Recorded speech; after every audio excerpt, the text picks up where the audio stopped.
மேகேதாட்டு அணை கட்டக்கூடாது என்ற அந்த தீர்மானத்தில் பேச வாய்ப்பளித்ததற்கு நன்றியை தெரிவித்துக் கொள்கின்றேன்.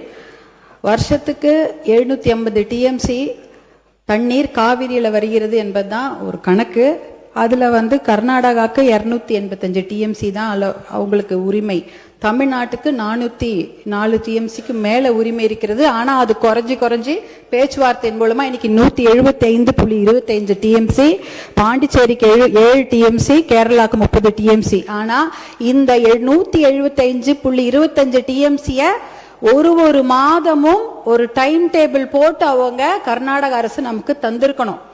இது வரைக்கும் வரலாற்றிலேயே கிடையாது. அப்படி டைம் டேபிள் போட்டு இந்த மாதம் ஒரு 12 டிஎம்சி, அடுத்த மாதம் 32 டிஎம்சி தந்ததே கிடையாது.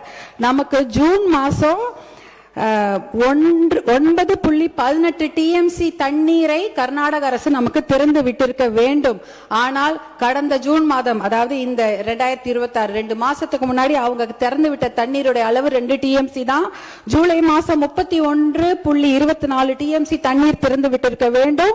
1 டிஎம்சிக்கும் குறைவான தண்ணி தான் திறந்து விட்டுருக்காங்க. அப்படின்னா அந்த சட்டத்தையோ தார்மீக நடவடிக்கையோ காவிரி ஆணையத்துடைய தீர்ப்பையோ உச்ச நீதிமன்ற தீர்ப்பை எதையுமே கர்நாடக அரசு மதிக்கவே இல்லை. இதுவரைக்கும் அவங்க திறந்து விட்டதே இல்லை. நமக்கு அதனாலதான் குறுவை சாகுபடிக்கு பாதிப்பு ஏற்பட்டிருக்கு. குறுவை சாகுபடி பண்ண முடியல. அதனாலதான் விவசாயிகள் பாதிச்சிருக்கிறாங்க. இது எப்படி பார்க்கணும்னா, நமக்கு வர வேண்டிய தண்ணிய அவங்க கொடுக்கல. ஆனா எப்படி இந்த ஆடிப்பெருக்குல தண்ணி வந்தது? ஆடி 18 வந்து போச்சு. ஞாயிற்றுக்கிழமை எல்லாரும், திங்கக்கிழமை எல்லாம் சேலம் தருமபுரி மாவட்டங்கள் ஆடிப்பெருக்கு விழாவை கொண்டாடி இருக்காங்க. அந்த காவிரி தண்ணி எங்க வந்ததுன்னு யோசிக்கலாம். ஆனா அது காவிரி தண்ணி கர்நாடக அரசு நமக்காக கொடுத்த தண்ணி கிடையாது. கேரளால வயநாட்டுல பயங்கரமா மழை பெஞ்சுது. அந்த வெள்ள நீர், அதிகப்படியான அந்த வெள்ள நீரை தான் அணையில தேக்கி வைக்கிறாங்க. அந்த தண்ணி கபினி டேம் ஃபில் ஆயிடுச்சு. ஃபில் ஆனதுனால வேற வழி இல்லாம தான் தண்ணி, உபரி நீர், வெள்ள நீர் தான் நமக்கு திறந்து விட்டுருக்காங்க. ஹாரங்கியில இருக்கிறதோ, ஹேமாவதியில இருக்கிறதோ, கேஆர்எஸ்ல இருக்கிற கிருஷ்ணராஜசாகர் டேம் தண்ணி அவங்க திறந்து விடல. அது முழுக்க கர்நாடக மாநிலத்தில் அந்த பெய்யக்கூடிய மழை, அந்த காவிரி நதி நீரை அதை தேக்கி வச்சுட்டாங்க. இது கேரளால இருந்து வர வேண்டிய தண்ணி தான் வேற வழி இல்லாம கபினி மூலமா நமக்கு வந்திருக்குது. அதனால அவங்க மனசு சட்டப்படி திறந்து வைக்கல, ஆணையத்தோட தீர்ப்பு படி திறந்து வைக்கல. அவங்க தண்ணி அதிகமான வெள்ள நீர் அவங்க ஊர்ல வந்துடக்கூடாதுன்னு தான் திறந்து வச்சிருக்கிறாங்க. இன்றைக்கு நம்மளுடைய சட்டமன்றத்தில் ராஜ்யசபா, அதாவது பாராளுமன்றம் நடந்து கொண்டிருக்கிறது. பாராளுமன்றம் நடந்து கொண்டிருக்கும் போது முக்கியமான 10 கேள்விகளை மருத்துவர் அன்புமணி ராமதாஸ் அவர்கள் இங்க மேலவே ராஜ்யசபால கேட்டிருக்கிறாரு. அந்த ஒரு கேள்விக்கு தான் அமைச்சர் பதில் சொல்லி இருக்கிறாங்க.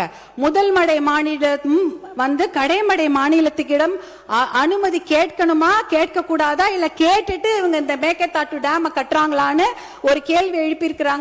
அப்பொழுதுதான் நாங்க அமைச்சர் பதில் சொல்லி இருக்கிறாரு. முதல் மடை மாநிலங்கள், அதாவது இந்த கடைமடை மாநிலங்களான தமிழ்நாடு போல மாநிலங்கள் கிட்ட முதல் மடை மாநிலங்கள் அனுமதி கோர தேவையில்லை என்ற ஒரு தகவலை டெல்லியில அந்த அமைச்சர் சொல்லி இருக்கிறாங்க. இந்த கேள்வியை கேட்டதே மருத்துவர் அன்புமணி அவர்கள் தான் ராஜ்யசபால. அடுத்த கேள்விக்கு அடுத்த நாள் இன்னொரு அமைச்சர் பதில் சொல்றாங்க. அந்த கேள்வி என்னன்னா, detail project report for Mekedatu dam, அதற்கு இந்த உச்ச நீதிமன்றமோ இல்ல பாராளுமன்றம் அனுமதி கொடுத்திருக்குதா, நீர்வளத்துறை அமைச்சர்கள் அனுமதி கொடுத்திருக்கிறார்களா அப்படி என்ற கேள்வியை மருத்துவர் அன்புமணி ராமதாஸ் அவர்கள் எழுப்புகிறார்கள். அந்த கேள்விக்கு தான் நீர்வளத்துறை அமைச்சர், மத்திய அரசு நீர்வளத்துறை இணையமைச்சர் பதில் சொல்லியிருக்கிறாரு. அப்படிப்பட்ட விரிவான தகவல் அறிக்கை டிபிஆருக்கு எந்த அனுமதியும் பாராளுமன்றம் தரவில்லை, அமைச்சகம் தரவில்லை என்ற பதிலை சொல்லியிருக்கிறாங்க. இந்த கேள்விகளை கேட்டு பதிலை பெற்றதே மருத்துவர் அன்புமணி அவர்கள் தான். அப்படி இருக்கும்பொழுது அவருடைய சஜஷன் என்ன, அனைத்து கட்சி கூட்டத்தை கூட்டுங்க, ஒரு ஒற்றுமையான ஒரு நிலையை எடுத்துட்டு போய் நம்ம டெல்லியில போய் பார்க்கணும் என்ற அந்த சஜஷன் தான். இன்னும் ஒரு முக்கியமான விஷயம், சட்ட முன்னெடுப்புகளை நாம கண்டிப்பாக செய்ய வேண்டும் மாண்புமிகு பேரவைத் தலைவர் அவர்களே. ஏனென்றால் மேகேதாட்டு டேம் எங்க கட்ட போறாங்க தெரியுங்களா? நம்ம தமிழ்நாடுல இருந்து 4 கிலோமீட்டர் தூரம். இந்த பிச்சை டேம்லாம் எங்கேயோ தள்ளி 200 கிலோமீட்டர் 300 கிலோமீட்டர் தூரத்துல இருக்குது.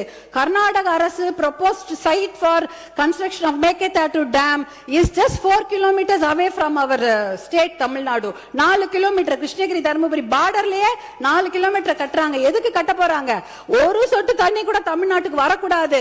வரக்கூடிய அத்தனை தண்ணியும் எல்லா டேம்லயும் சேர்த்து வச்சுட்டு மேகேதாட்டுல 70 TMC தண்ணியை புடிச்சு வச்சுக்கிட்டு ஒரு சொட்டு நீர் கூட தமிழ்நாட்டுக்கு வரக்கூடாது என்பதற்காக தான் தமிழ்நாட்டுக்கு மிக அருகில் டேம் கட்டுறாங்க. அந்த மேகேதாட்டு டேம் கட்டினாங்கன்னா 3 வனவிலங்கு சரணாலயங்கள் அந்த டேம் கீழே போயிடும். 12,500 ஏக்கர் காடுகள் அழிந்துவிடும். புலிகள் சாங்சுவரி இருக்கு. பிலிகிரி ரங்கநாத சுவாமி கோவிலுடைய புலிகள் காப்பகம் இருக்கிறது. காவேரி வைல்ட் லைஃப் சாங்சுவரி இருக்கிறது. அதே சமயம் மாதேஸ்வரன் மலை சாங்சுவரி. அத்தனை வனவிலங்கு சரணாலயம் இருக்கக்கூடிய நீர் வேம்பு நீர் மருந்து மரங்கள் 700 வருஷம் பழமையான மரங்கள்லாம் தண்ணியில போயிடும். நீர் நாய், சாம்பல் நீர் ஆட்டர்ஸ், அப்புறம் மகாசீர்னு மயில் கண்ட மீனுங்க, 4 கொம்பு மானு எல்லாமே அழிஞ்சிரும். இதெல்லாம் அழிச்சிட்டு தான் மேகேதாட்டு டேம் கட்ட போறாங்க.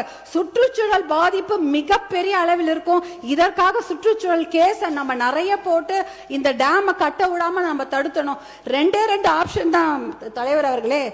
ஒன்னு மேகேதாட்டு டேம் கட்டணும், இல்ல மேகேதாட்டு டேம் கட்டக்கூடாது. இதுல நடுவுல என்ன முயற்சி? we don't need the dam, அவ்வளவுதான். no dam, no need of the dam. இதுக்கு நடுவுல முயற்சி என்ன இருக்கு? அந்த முயற்சியே தேவையில்லைங்கிற. மேகேதாட்டு டேம் கட்டக்கூடாது, அவ்வளவுதான். இதுல நடுவுல இந்த நான் முயற்சி பண்றதுல தேவையில்லாத ஒரு விஷயம். அனைத்து கட்சியை கூட்டத்தை கூட்டி கண்டிப்பாக ஒரு ஒத்த முடிவோட நம்ம டெல்லிக்கு போக வேண்டும் என்பதுதான் பாட்டாளி மக்கள் கட்சியின் கோரிக்கை. மிக்க நன்றி.